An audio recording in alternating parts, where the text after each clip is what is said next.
As we begin our coverage of the eukaryotic cell, I want to do just a very quick review of the three domains of life. And I know we've come back to this again and again, but it's nice to be able to think back to the big picture each time you take a trip into the little details. So the three domains, once again, including our much-loved bacteria that we're spending most of our time on this semester, because of course we recognize how by far they outnumber all of the rest of the domains of life. Archaea, which we also are spending a legitimate amount of time on, and then the world of Eukarya. And what we aren't covering is what you have covered in many other classes, that is multicellular life, animal life. We're not going to spend our time there, but in the eukaryotic world, we do want to talk about, and have already talked about, some important members. We can split this into the fungus among us, as well as the protists. Now, taxonomically, these categories really have no bearing. However, they are terms that we often use to allow us to understand the microbial members of the domain Eukarya. So let's take just a moment to look at the diversity that we see within the eukaryotic world, and why maybe it is that we want to focus in on some unique members of that world. And of course, all of you recognize that there are many different cell types within the world of eukarya. This one on the upper left here is actually showing a picture of a paramecium, which is a type of ciliophoria. And I think it's nice to think about it as a sort of self-contained unit of life. It's a single cell that seeks and ingests its own food, and it's malleable. It has to undergo phagocytosis in order to bring in that food. Very different from, say, something like a diadem, which is a type of algae that is going to have its own photosynthetic apparatus, allowing it to generate its own energy, fix its own carbon and make its own organic carbon. Over on the lower right, we see a yeast cell, again, very different. Maybe it shares with the diatom the fact that it has an outer protective cell wall, though in diatoms, this is a siliceous cell wall. It's almost like glass that surrounds it, whereas in a yeast cell we see it being made of something like chitin or cellulose that's a more malleable structure. So again, vast diversity. And then if we go all the way to the eukaryotic multicellular world, this is a cheek cell. Some of you have saw cheek cells when you did your tooth scraping in lab, but of course this cell very different than all of the others because it's differentiated to be part of a multicellular organism. So for our terms, we're going to focus on the three over in the lower left-hand corner, and we're going to focus on fungus as well as protists. So let's make these large swooping generalizations of the eukaryotic world and say that basically it can be said to be comprised of fungi and protists. We can further split protists down into the algae and protozoa, which yet again are not taxonomically relevant. That is to say, we could look at an overall phylogenetic tree, and we would notice that in fact some things that are classified as algae are more closely related to some things that are classified as protozoa than they are to other algae. We do, however, like the comfort of these two groups because we think of algae as being those organisms that are photosynthetic, whereas protozoa tend to be eaters. They consume other forms of life. So we find comfort in those divisions, even though they're not relevant taxonomically. So let's go ahead and take a little bit of an investigation of the eukaryotic world, talking about cell structure and function. And later in the semester, we'll dive into some of the unique protozoa and algae and talk a little more about phylogeny. We'll begin by talking about some of the structures that have typically been considered quintessential eukaryotic cellular structures. But Jesse will enjoy this as we begin to deconstruct that argument and recognize that in fact what we once thought to be uniquely eukaryote may also be seen in some prokaryotes. But when we think about the way that the typical bacterial cell gains its overall rigidity and structure, your mind immediately jumps to peptidoglycan and the cell wall, and validly so. However, we know that peptidoglycan and the types of cell walls that we talked about in bacteria are lacking from eukaryotic cells. So sometimes the rigidity of a cell and the overarching cell form and morphology come from an internal structure called the cytoskeleton. So we think of the cytoskeleton as providing the structure and shape to a cell. And in doing so, as many of you who have studied biology for years will tell me, form fits function. So oftentimes if a eukaryotic cell loses its cytoskeleton, it will also wander aimlessly without function because it can't function without a shape.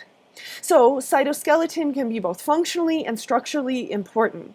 And we can split it into three different components that form that cytoskeleton.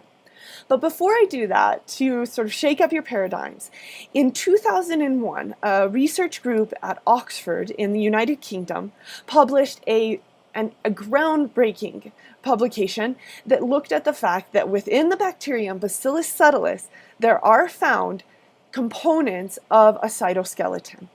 Let me just read to you from that publication briefly. It's called Bacterial Cells Have Cytoskeletons Too. So bacterial cells contain cytoskeletal structures that impart long-range order within the cell. And just a couple of passages from this. Cells of Bacillus subtilis contain 3 actin homologs. These are dedicated MRAB and MB1. And MREBH. Further, other types of rod-shaped bacteria, including E. coli, contain actin-like protein homologs of MREB. So this is shattering the notion that in fact cytoskeletal components are unique to eukaryotic cells. But as we dive into our coverage, we'll go ahead and say that they're more normative within eukaryotic cells, for lack of a better term, and we'll look at these cytoskeletal components within our framework of a eukaryotic cell. Let's begin with the largest component of the cytoskeleton called the microtubule. The microtubule is as large in diameter as 25 nanometers, dwarfing all other forms of cytoskeleton. And it is composed of a couple of protein subunits, alpha tubulin and beta tubulin. Now, when we say that it's made up of 2 different subunits, that is to say it's made up of 2 different polypeptide chains.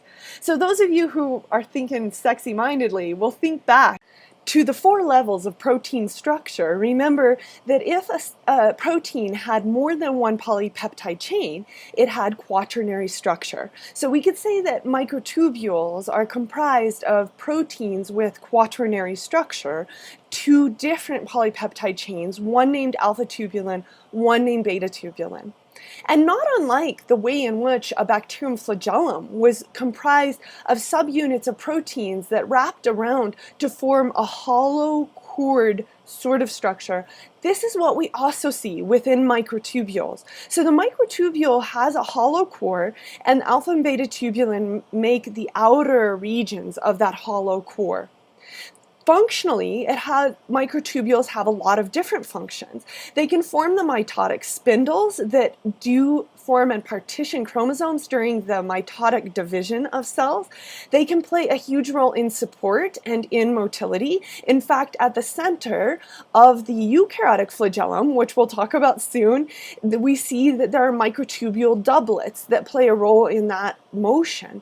Also in cilia, which can move things across the surface of cells, we'll find microtubules playing a role there. So both in structural but also in motion, we see the role of microtubules. Also in support sometimes with regards to something called axopodia. Axopodia are actually like little filamentous pseudopodia that actually are found in things like radiolarian proteins that are buoyant in marine water. That is to say that the long sort of surface projections formed by microtubules allow the cells to float in ocean water. We also recognize a role in the microtubules as what I like to think of as the highways of a cell. And in fact, one analogy that I like to use when studying eukaryotic cells is that the cell is like a city that never sleeps. It's like New York or something, where something is always going on. And along these microtubules, they often serve as highways along which vesicles can be transported. So things getting from one location in a cell might use the microtubules as their highways, framework along which organelles and vesicles can move. We mentioned too the role that microtubules play in maintaining shape and the way in which shape also fits function, and many cells will lose their function if they lose their shape. So microtubules really at the heart of that overall shape maintenance. Let's take now a look going from the largest component of the cytoskeleton all the way down to the smallest component. That is from microtubules on one end to microfilaments on the other. And it was the microfilament for which the homolog was found in the prokaryotic cell. Remember that the homolog was an actin homolog, and so another name for microfilaments is indeed actin filaments. And perhaps that gives away the role that microfilaments play in motion. So at the heart of the pseudopodia that we see within cells that form those long sort of, what they stand for, false feet pseudopodia, long sort of surface projections. At the heart of those are actin filaments, the smallest structural element of the overall cytoskeleton. They're long twisted polymers, and in this picture you can see that structure of actin, and they're only 4 to 7 nanometers versus the 25 nanometers that we saw of the microtubules. So a vast size difference between these two. They're very much involved in motion and shape changes, and I have a video here that's going to show their role. Actin filaments polymerize and depolymerize in pseudopodia, allowing things like amoeba, which this is a video of amoeba, to reach out with their pseudopods and grab on to nutrients that might be present in the environment. So let's watch this video that shows these pseudopodia forming. Look at the actin polymerization as the pseudopods reach out to engulf something around them. Let's do it again. So we'll just rewind. Oh yeah. Here we go. One more time. Actin polymerization as the pseudopodia form. So actin can polymerize or depolymerize depending upon the shape change needs of the cell. Now here's another cool bit of trivia. It turns out, all of our eukaryotic cells have that capability of forming having actin polymerization, and certain of the pathogens in our world have exploited that system. If you guys remember back to almost exactly a year ago right now, there was a lot of buzz in the news about Listeria monocytogenes. Listeria is a pathogen that's generally found on refrigerated deli meats, but sometimes it's found in other environments, and in fact last year it was found contaminating Rocky Ford cantaloupes. This was a devastating crisis, right, for those people of the Rocky Ford region in Colorado, a place that I used to compete and track all the time. The backbone of their community is on selling these cantaloupes. And when Listeria was found contaminating some of the cantaloupes and some people had been infected by Listeria, this became a huge to-do. Well, Listeria, once it is inside of a host, more likely to cause disease in the young and the old or immunocompromised. Listeria gets around eukaryotic cells by hopping a ride on actin filaments. And get this, it even secretes signaling molecules that lead to the polymerization of actin. So it creates its own taxi cab by being able to ride on the backbone of polymerizing microfilaments. Crazy that. Let's end today by talking about intermediate filaments, which are 10 nanometers approximately, putting them intermediate in size between the microfilament and the microtubule. Intermediate filaments are less well typified with respect to role, though we are now starting to understand more of the roles that they may play as a part of what comprises the structure and function of the eukaryotic nucleus.